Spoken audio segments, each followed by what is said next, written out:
यदि तुमने अपने अपने अवतार के मार्ग को ठीक ठीक पहचान लिया और उस पर चलने लगे तो तुम पाओगे कि सब के सब एक ही मार्ग पर हैं। यही तो सनातन होने का अर्थ है। जितने अवतार आए वो एक ही मार्ग बता रहे थे, क्योंकि एक ही सोर्स के अवतार थे। तुमने तो अवतार के अर्थ को भी नहीं समझा और लग गए दूसरों से लड़ने झगड़ने, दूसरों को अपने अवतार द्वारा बताए गए मार्ग पर खींच लाने में। इसके लिए तुम जुल्म भी करने लगे, इसके लिए तुमने मार काट भी करी, इसके लिए तुमने ना जाने कितने लोगों का हक पामाल किया। जिसने अपनी आत्मा को पाक करते हुए परमात्मा के करीब ले जाने की ठानी वो सनातनी है। जिसने विभिन्न योग के माध्यम से, जैसा कि गीता में बताया गया, अपनी आत्मा को उत्थान के मार्ग पर यानी रूहानी इर्तिका के मार्ग पर लगाने की ठानी वो सनातनी है। आत्मा को बेहतरी के मार्ग पर लगाने के भी कई मार्ग बताए हैं परमात्मा ने कृष्ण के मुख से। तुम रोकर उस तक पहुंच सकते हो, तुम सात्विक कर्म करके उस तक पहुंच सकते हो, तुम ध्यान लगाकर उस तक पहुंच सकते हो, तुम अकल के मार्ग से उस तक पहुंच सकते हो, तुम किताबों के ज्ञान से उस तक पहुंच सकते हो। बहुत तेरे तरीके बताए गए जिन पर चलकर तुम उस तक पहुंच सकते हो, पर तुमने कोशिश नहीं की। तुम दुनिया के वसवसों में घिरे रहे, अपनी इंद्रियों को राहत देने में लगे रहे, और ऐसे में अपने को सनातनी कहोगे तो फिर तुम कैसे सनातनी हो? कृष्ण के मुख से बताई गई हैं वो विभिन्न राहें जिनके माध्यम से तुम अपने रब के करीब हो सकते हो। जो मार्ग कृष्ण ने बताया वही मार्ग तो मूसा ने बताया, वही मार्ग ईसा और मोहम्मद ने बताया, वही तो सनातन मार्ग है। आत्मा को दलदल में फंसाकर अपनी अकल से उस मार्ग को समझने की कोशिश ना करो, बल्कि अपने को आत्मिक उन्नति के मार्ग पर लगाकर उस मार्ग को समझने में लगो, तब तुम हकीकत तक पहुंचोगे। बस उस तक पहुंचने की कोशिश निरंतर करते रहना है और इस कोशिश में लगना है बिना अभिमान के, बिना घमंड के, बस खालिस सच्ची नियत से। तो तुम अपने को तकवे की मंजिल पर आगे बढ़ता पाओगे कि नहीं? बताओ। यही तो राइटियसनेस है। और कुरान कह रहा है कि नजूस के साथी राइटियस थे, नेक थे। उधर तुम्हारे रसूल कह रहे हैं कि यदि तुम देखना चाहते हो कि तुम्हारी नमाज कबूल हुई तो ये देखो कि नमाज के बाद में तुम में कोई अच्छाई पैदा हुई कि नहीं। यानी तमाम मुसलमानों की नमाजें भी कबूल नहीं होती, ऐसा रसूल ने कहा। एक मुसलमान की भी तमाम नमाजें कबूल होंगी इसकी भी गारंटी नहीं। तुमको वो पैरामीटर बता दिया गया देखने के लिए कि तुम्हारी नमाज कबूल हुई कि नहीं। तुम स्वयं अपने अंदर अच्छाई उभरते महसूस करोगे और ये तब ही होगा जब आत्मा अर्श की बुलंदी पर पहुंचेगी, जब आत्मा का परमात्मा से संबंध बनेगा। इधर आत्मा परमात्मा से थोड़ी भी समीप हुई, उसकी प्योरिटी में थोड़ा सा वृद्धि हुई, इजाफा हुआ। और प्योरिटी में इजाफा हुआ नहीं कि तुम अंदर से, अपने अंदर से अच्छाइयां बढ़ती और बुराइयां कम होती देखोगे। यही कारण है कि कहा गया कि नमाज मोमिन की मेराज है, यानी एक मोमिन मर्द को नमाज आसमान की उस बुलंदी तक पहुंचा देती है जहां अंतिम पैगंबर अपने रब से मुलाकात की खातिर गए थे।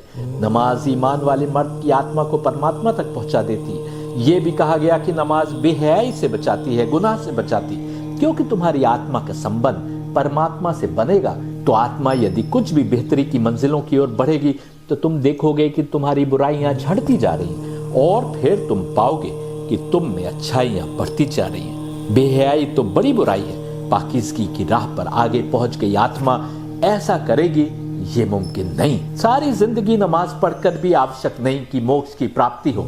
यदि नमाजें कबूल ही नहीं हुई हो, यदि आत्मा वैसे ही दलदल में फंसी रह गई हो, नमाज आत्मा को पाक करती जाएगी यदि कबूल हुई। यदि संबंध बना अपने रब से, आत्मा को नूरानी करती जाएगी नमाज, और फिर एक मंजिल आएगी आगे बढ़ते बढ़ते कि तुम्हारी आत्मा उस लेवल पर पहुंचेगी कि जो निजात पाने का लेवल है, जो आगे बढ़ जाने वालों का लेवल है, यानी साबिकून का लेवल है, मोक्ष यानी सैल्वेशन का लेवल है। यहां से वापस भी फिसल सकते हो यदि घमंडी हो गए, अभिमानी हो गए, ईगो आ गया, गुस्से के कारण, वासना के कारण। परंतु आत्मा को उस मंजिल पर रखते हुए यदि आत्मा शरीर से निकली तब तुमने निजात पाई, तब तुमने मोक्ष पाया।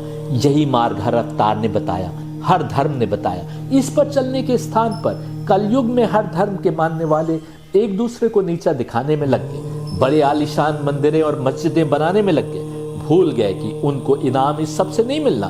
शरीर से निकलते समय आत्मा का क्या लेवल है, इस पर उनको इनाम या सजा मिलनी है। जो मुसलमान नहीं उसके लिए आवश्यक नहीं कि वो मुसलमानों जैसी नमाज पढ़े तो उसके लिए बेहतरी है। लेकिन यदि उसने अब तक अंतिम अवतार को नहीं पहचाना है तो फिर कैसे उनकी दी शिक्षा पर चलेगा? इसीलिए मैं कहता हूं कि यदि तुम मुसलमान नहीं हो तो तुमको पैगंबर मोहम्मद की शिक्षा को अपनाने की आवश्यकता नहीं। बस ये करो कि अपनी आत्मा को शुद्धि के मार्ग पर लगा दो। हक का मार्ग जो भी है, चाहे वेद में है, चाहे गीता में, चाहे बाइबल में, दिखाना तो उसका काम है, हिदायत देना भी उसका काम है। अब आप समझे बुद्ध ने खुदा की बात क्यों नहीं की। कलयुग की आत्माएं बीमारियों में गर्क थी। आप उस जमाने के हालात पढ़ें तो जानेंगे कि ब्राह्मण ट्रीज भी किस प्रकार की जिंदगी गुजार रहे थे। आत्मा गड्ढे में हो तो एक खुदा की बात क्या करनी।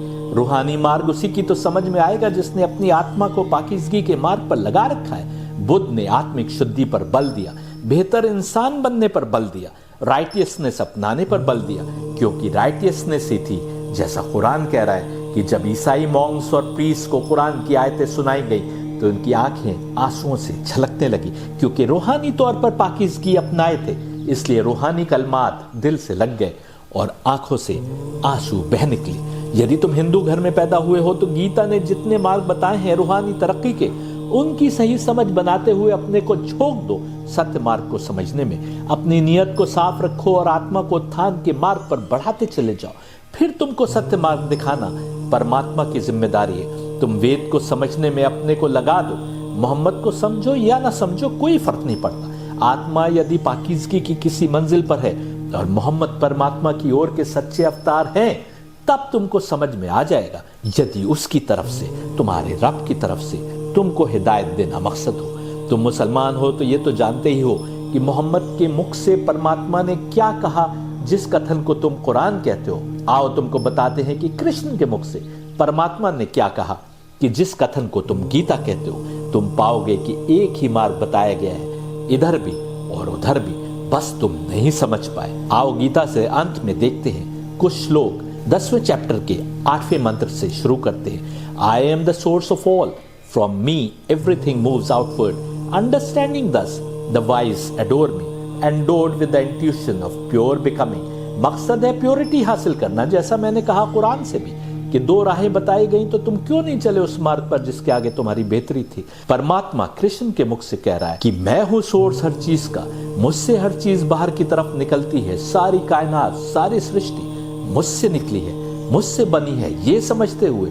जो अक्लमंद है वो मेरी प्रशंसा करते हैं, क्योंकि उनका मकसद अपनी आत्मा को मेरे करीब करना है। क्योंकि परफेक्ट प्योरिटी मेरे पास है।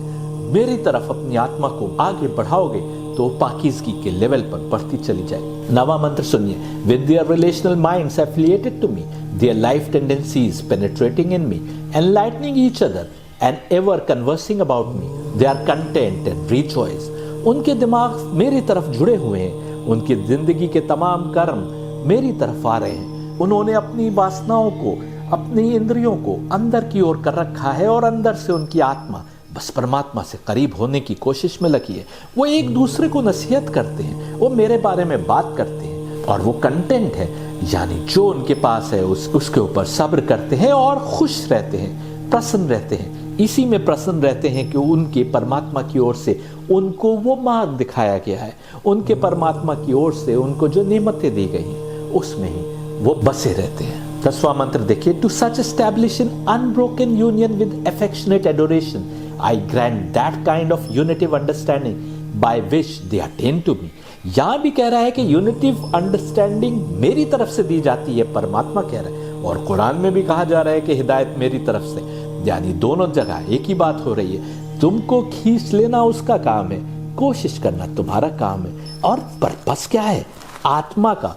To such establish in unbroken union with affectionate adoration, यानी वो यूनियन अनब्रोकन है। आप समझो नमाज का मकसद। एक जगह यह भी कहा गया कि नमाज उसकी कबूल होती है जो एक नमाज पढ़े तो उसको अगली नमाज की चिंता हो और फिक्र हो, यानी अनब्रोकन यूनियन हो, यानी हर वक्त उसे खुदा याद रहे, हर वक्त उसे परमात्मा याद रहे, हर वक्त उसका जहन बस उसमें लगा रहे, एफेक्शनेट एडोरेशन में। तो बिजनेस करे तो उसको याद रखे, वो काम करे दुनिया के तो उसको याद रखे, वो नौकरी करे तो उसको याद रखे, वो अपने भाई बंधु रिश्तेदारों पड़ोसियों से रिश्ते निभाए तो उसको याद रखे। यही तो हुआ ना एफेक्शनेट एडोरेशन, यानी पड़ोसियों का, उनका हक पूरा करो, रिश्तेदारों का हक पूरा करो। अपने आसपास की जिंदगी से ऐसे रहो जैसे तुम बस उसमें हो लेकिन नहीं भी हो, तुम उसके करीब होते चले जाओ। 11वां मंत्र कह रहा है specifically because of compassion for them, I abiding as what has become the self, destroy the ignorance born of darkness, by the shining lamp of wisdom. एकदम साफ कहा जा रहा है, हिदायत अल्लाह की तरफ से, रब की तरफ से है, परमात्मा की तरफ से है। हिदायत देने वाले हम तुम कोई नहीं है। उनके लिए कंपैशन के कारण, क्योंकि वो मेरे बंदे हैं, वो मुझ में लौ लगाए हैं, वो मेरे करीब आने की कोशिश में है। I abiding as what has become the self. उनकी आत्मा अब मेरी आत्मा हो गई है, यानी मुझसे कनेक्शन हो गया है। मैं उनके अंदर की अंधेरे को हटा दूंगा, उनके अंदर वो लैम्प जल जाएगा, वो नूरानियत जाग जाएगी जिसकी वो कोशिश में है।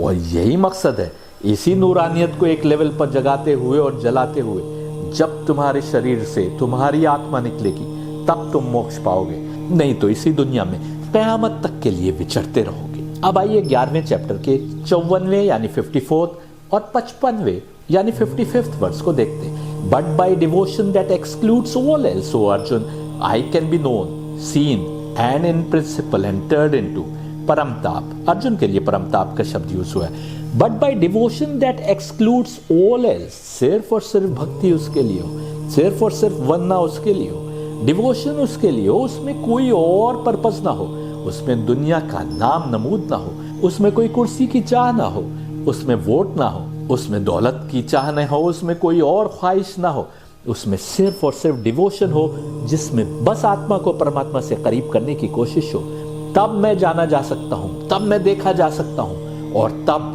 कोई मेरे अंदर आ सकता है, मुझ तक पहुंच सकता है। He who does actions that are mine, whose supreme is myself, whose devotion is to me, devoid of attachment, free from enmity to all beings, he reaches me, O Pandav.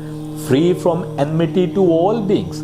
तुम मुसलमानों से एनमिटी नहीं रख सकते, तुम हिंदुओं से भी एनमिटी नहीं रख सकते, तुम किसी भी शूद्र से, ब्राह्मण से, किसी भी बीइंग से यानी जानवरों से भी, यानी पशुओं से भी, पक्षियों से भी, यानी बीइंग्स जो कुछ भी हैं उनसे तुम एनमिटी नहीं रख सकते। उससे अपने को आजाद रखो, वो एक्शंस करो जो मेरे एक्शन है। परमात्मा के एक्शन क्या है?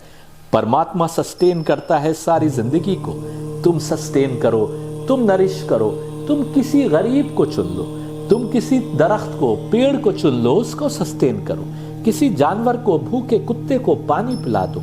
ये क्योंकि परमात्मा का एक्शन है, वो जिम्मेदार है ज्ञान देने वाला, तो तुम किसी को ज्ञान दे दो, तुम किसी को शिक्षा दे दो। वो देने वाला है हिदायत, तो तुम किसी को बोल के हिदायत दे सकते हो, पर किसी को जबरदस्ती करना तुम्हारे लिए नहीं जायज है। वो जो कुछ उसके काम है। He who does actions that are mine, whose supreme is myself, जिसकी आत्मा बस परमात्मा की जैसी प्योरिटी तक पहुंच गई, जिसकी डिवोशन बस परमात्मा में है, उसमें कोई अटैचमेंट नहीं है, वो किसी दुनिया के जुड़ाव से अपने को आजाद किए हुए, वो माया मोह या किसी भी परिवार के मोह से अपने को आजाद किए, और दुश्मनी से भी अपने को आजाद किए हुए, दुश्मनी तमाम बीइंग से, वो मुझ तक आता है। हे अर्जुन, ये है कृष्ण की टीचिंग। और फिर 12वां चैप्टर देखिए, 8वां मंत्र, place your mind in me only, let your higher reason enter into me, you shall without doubt thereafter live in me. अपने दिमाग को मेरे अंदर कर दो, अपनी सोचों में मुझे रखो। Let your higher reason enter into me, अपने दिमाग की बुलंदी को वुसअत देते हुए परमात्मा तक पहुंचने की कोशिश करो। तुम कोई शुबा ही नहीं, कोई डाउट नहीं। देयर आफ्टर लिव इन मी, तुम मेरे अंदर रहोगे, परमात्मा की सुप्रीम ताकत में अपने को पाओगे। If you are unable to fix your thoughts steadily on me, then by means of unitive ascent, yoga of practice, seek to reach me, O Dhananjay Arjun. यानी 9वां मंत्र देखिए, अगर तुम हर समय उस तक नहीं पहुंच सकते, हर समय अपने दिमाग को बस उसमें रमा हुआ नहीं देख सकते, बना सकते, तो फिर सिर्फ उस तरक्की की राह पर चलता जाओ जैसा कि बताया गया, योगा ऑफ प्रैक्टिस। 5 वक्त की नमाज भी योगा ऑफ प्रैक्टिस है। तुम बैठकर ध्यान करो, वो भी योगा ऑफ प्रैक्टिस है। तुम किस तरीके से कौन से कर्म करते हो, उस तक पहुंचने के लिए वो कर्म करते जाओ। उसकी याद को दिल में बसाए हुए उस तक पहुंचने की कोशिश में कोई दुआएं पढ़ रहा है, कोई उपासना कर रहा है, कोई जाप कर रहा है, कोई मेडिटेशन कर रहा है। ये सारी राहें हैं उस तक पहुंचने की। इनमें से कोई एक को या कुछ को पकड़ लो और तुम उस राह पर आगे बढ़ते जाओ।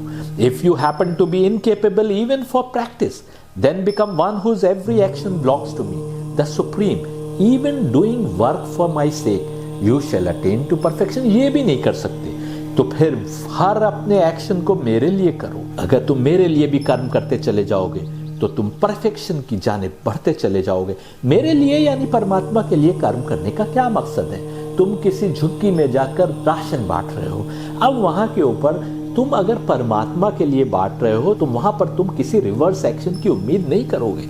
तुम्हें वहां पर वोट नहीं देखोगे, तुम वहां पर कोई और लोभ नहीं देखोगे, नाम नहीं देखोगे। तुम सिर्फ और सिर्फ वहां पर परमात्मा की रजा के लिए, परमात्मा की खुशी के लिए जाकर राशन बांटोगे। तुम अगर अपनी जॉब कर रहे हो, तुम यदि किसी यहूदी के खेत में नौकरी कर रहे हो, यानी किसी दूसरे धर्म के मानने वाले के लिए तुम नौकरी कर रहे हो, तो फिर तुमको अगर परमात्मा याद है, तुम अपनी नौकरी भी पूरे सच्चे दिल से करोगे। तुम अपने टाइम को वहां भी बर्बाद नहीं करोगे, वहां भी तुम बेहतरीन एम्प्लॉय रहोगे। इसलिए नहीं कि तुमको वहां पर तरक्की करना है उस ऑफिस में, वो तो तुमको एज अ आफ्टर इफेक्ट मिलेगा ही अगर तुम बेहतरीन एम्प्लॉय हो। लेकिन तुम जो कुछ करोगे परमात्मा के लिए करोगे, उसके लिए करोगे जो तुम्हारा रब है, और तुम उसके लिए कर्म करते जाओ, तुम अपने परमात्मा से करीब होते जाओगे। If you are unable to do even this, then seek refuge for your individuality in my unitive being, renouncing the benefits of all actions as one of controlled self। ये अगला लेवल है, हमने पहले के साथ ही जोड़कर बता दिया। अब तुमको किसी भी एक्शन का बेनिफिट नहीं देखना है, सारे एक्शंस बस करना है इसलिए कि तुम्हारी जिम्मेदारी है करने की। तुम किसी को पड़ोसी का हक पूरा कर रहे हो तो इसलिए नहीं कि तुम्हें बदले में वो कुछ देगा, तुम्हारी जिम्मेदारी है कि तुमने अपना कर्म किया। तुम किसी कुत्ते को पानी पिला रहे हो, जैसा कि गीता ने कहा कि जो ज्ञानी है वो कुत्ते में, कुत्ते का मांस खाने वाले में, हाथी में और ब्राह्मण में अंतर नहीं करता, सबको एक समान दिखता है, क्योंकि वो जानता है कि जो आज ब्राह्मण है वो कल कुत्ता भी हो सकता है, अगले दिन कुत्ते का मांस खाने वाला भी हो सकता है, और जो आज कुत्ता है वो ब्राह्मण भी हो सकता है। ये आवागमन की थ्योरी तो हिंदू जानते हैं, उसके बावजूद हिंदुओं ने कैसे कैसे डिविजन्स बना लिए गीता की टीचिंग से विमुख होकर। Better indeed is knowledge than practice, than knowledge meditation is superior, than meditation renunciation of the benefit of action, after renunciation peace. ज्ञान से अधिक बेहतर प्रैक्टिस है, यानी ज्ञान अर्जित किया अब उस पर चलो तो, और फिर उससे बेहतर यह है कि तुम मेडिटेट करो, अपने दिमाग को लगा लो उस सुपीरियर ताकत के आगे, अपने को सपोर्ट कर दो। और उससे बेहतर यह है कि अपने सारे एक्शंस को, उनके बेनिफिट ऑफ एक्शन को रेनंसिएट कर दो, सिर्फ और सिर्फ एक्शन करो। तो उससे कोई बदले की चाह नहीं रखो, किसी वापस कुछ मिल जाएगा इसकी ख्वाहिश न रखो। अगर तुम ऐसा करने में कामयाब हो तो तुम्हारे लिए शांति है, तुम्हारे लिए पीस है। He who has no hatred to all creatures, who is also friendly and compassionate, who is free from possessiveness, mindness and egoism, who is equalized in pain and pleasure and forgiving, such a unitively disciplined one who is always contented, self-controlled, firmly resolved, whose mind and reason are dedicated to me, he my devotee is dear to me, who has no hatred to all creatures, उसको किसी भी creature से कोई नफरत नहीं है, वो सबको एक समान जानता है। जो बहके हुए हैं वो भी जानता है कि वो बहके हुए इसलिए हैं क्योंकि उन्होंने उस मार्ग को नहीं अपनाया। आज जो कुत्ता है और जो हाथी है और जो कुत्ते का मांस खाने वाला है वो भी तो बहका हुआ था, तब वो उस रास्ते पर चला, वो भी तो कमतर है, लेकिन उनको भी अपने जैसा बराबर का ट्रीट करने की बात हो रही है। उसमें किसी में कोई नफरत नहीं रखना, सबको समान समझना है। Who is also friendly and compassionate, और सबके साथ दोस्ताना और नरमी से पेश आना है, मोहब्बत से, एक सच्चे दिल से पेश आना है। Who is free from possessiveness, ये नहीं कि ये मेरा और ये तेरा, जो कुछ है सारी सृष्टि का, तुम्हारे परमात्मा का जो कुछ है वो तुम्हारा है।